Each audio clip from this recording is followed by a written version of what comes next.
Hello, my name is Jennifer and welcome to another Sims news video. This is my overview of the Behind the Sims Summit, as well as some information of things that I saw on various blog posts and elsewhere. So to start with, it really was an announcement and celebration of the fact that the Sims 4 base game is available for free now as of October 18th, and also the fact that they were reiterating that there's more content being developed into the foreseeable future, and they mentioned some things that are expected for 2023, including infants in early 2023. Yay! The next thing is they did talk about the next generation of The Sims and how it was currently in development. They didn't call it The Sims 5, but of course that's what we tend to call it. They talked about how The Sims is building on its relationships with creators, particularly modders and custom content creators, and they also shared some exciting new updates for The Sims Free Play and The Sims Mobile. And not in The Sims Summit, but also that happened today, is that The Sims 4 DLC was put on sale across all platforms, so that includes Steam and console. So everyone has a sale on it, but I'm going to talk in more detail now, but I'm actually going to start with the next generation of The Sims being in development. So we tend to call it Sims 5. EA Maxis calls it Project Renee. And they did say that the next generation Sims game is a few years away, and this is the earliest they've ever shared like a look at it with all of their Sims games, because usually they announce it like a year out, and this is a few years out. That said, based on the preliminary look, and things can change since this is very early stages, right now they have it set that you can play alone or you can play with close friends. So it doesn't seem like it's like a full online thing, but you can play with close friends. You can play it across platform. They showed computer and mobile playing on the same save, and it's going to have a high level of customization. Some peaks at the build mode that they showed there was that there was a color wheel and patterns and the ability to resize objects, but in a meaningful way, not like how you resize them with Sims 4 and just make them big and small, but they actually were resizing the twin bed they had there, and you could pick the pieces for like the frame. So it looks very customizable. It looks like they're focusing on the build, or that's all they showed at least. Maybe that's just how they normally start. Of course, I would hope that they would make sure they also focus on the gameplay and that it's working properly for that. But it is very, very early. And they did say they're going to continue to share information along the way over the next couple of years.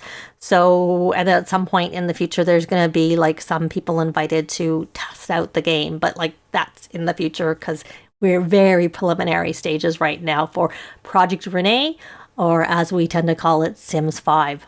So the next thing I'm going to talk about is that collaboration with the creators, i.e. the modders and custom content creators. So for the first time in Sims history, EA, The Sims, is actually teaming up with Overwolf, who are the operators of CurseForge, which is a mod manager and discovery platform for user-generated content. So if you play Minecraft or World of Warcraft, and there are other games, but those are the two main ones that are really big ones that I can see, they also do this for those games. So they are a known mod manager and discovery platform. So this is going to be a place to download mods and custom content in a moderated, curated space.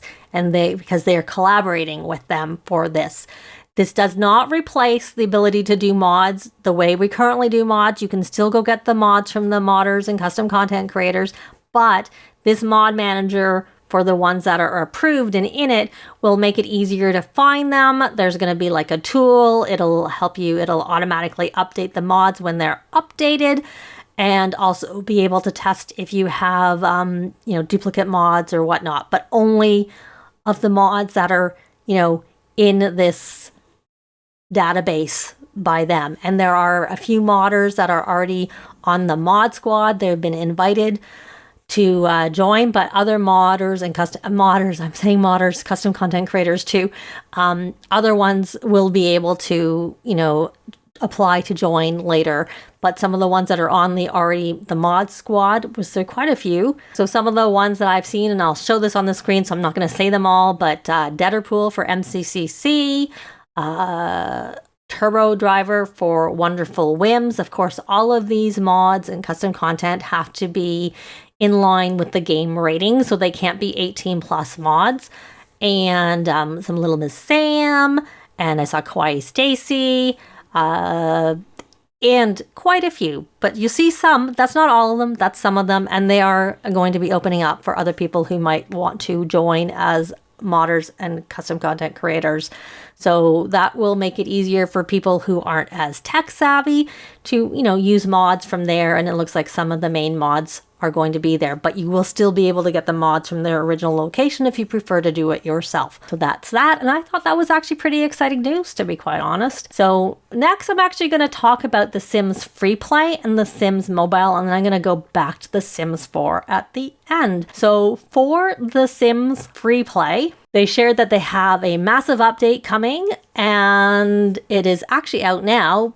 For this massive part, they're updating the sim appearances, and they're going to be sharing hair, glasses, and earrings across genders and some other things, but that was the major thing.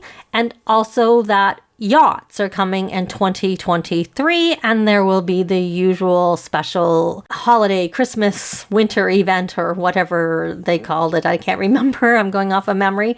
So that's what's there for the Sims Free Play.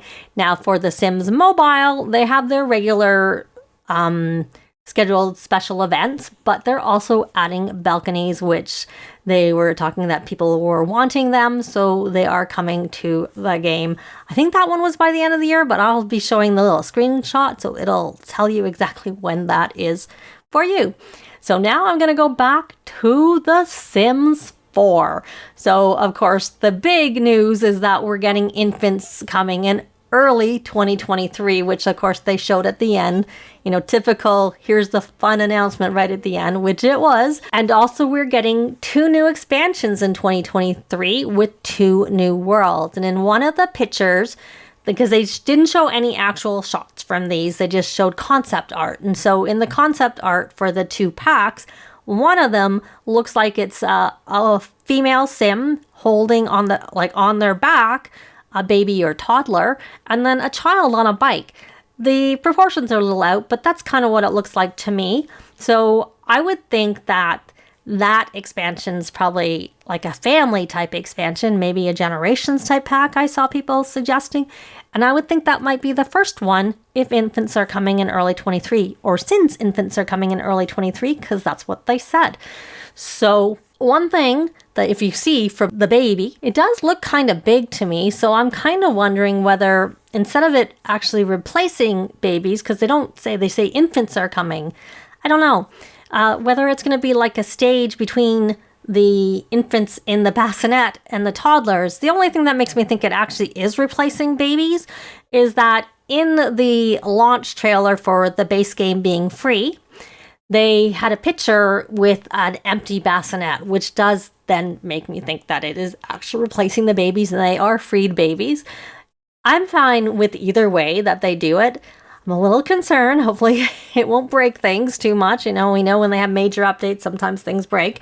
And of course, I didn't mention anything about fixing the game in this. It was all about new things and nothing to do with to fix the things that were already there. So hopefully they're still working on that, and they just didn't want to mention that in this, live stream, because that was perhaps not what the live stream was about. They did not mention the 2 kits that were in the code that were seen. But if they're in the code already, I expect they're going to be coming sometime soonish.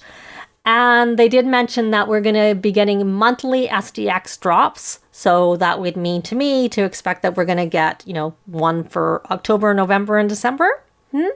I'm thinking. So we're going to continue to get those things, and we're going to continue to get some just basic updates, which obviously we're getting the infants coming in early 2023. So like I said, the only thing they did not mention is any fixing to the game, but hopefully they're working on that too. So, and then last but not least, I did mention that there was a sale that started as soon as the game became free, and it goes till November 1st, and expansion packs are 50% off, except for High School Years isn't included at all. Game packs are 30% off, except for Werewolves is only 20%, and My Wedding Stories is 25%, and stuff packs are 30%, and kits aren't included. They don't seem to have the build a bundle anymore, but they do have some new bundles, which I'll show there on the screen, and they're also 20% off. So if you're new, it's a good time to get some packs, especially because 50% off is usually as low as they go. But let me know what you're most excited about from this news. Is it the freeing the babies? Is it the information about the quote-unquote Sims 5 or Project Renee? Or are you happy, excited to see this news about the mods? Or maybe you're a mobile player and you're happy for the Sims Free Play or the Sims Mobile information. I'd love to hear your thoughts. But that's going to be it for this video. Likes and comments are always appreciated and they really help with the algorithms. Thanks very much for watching, and I'll see you next time. Bye!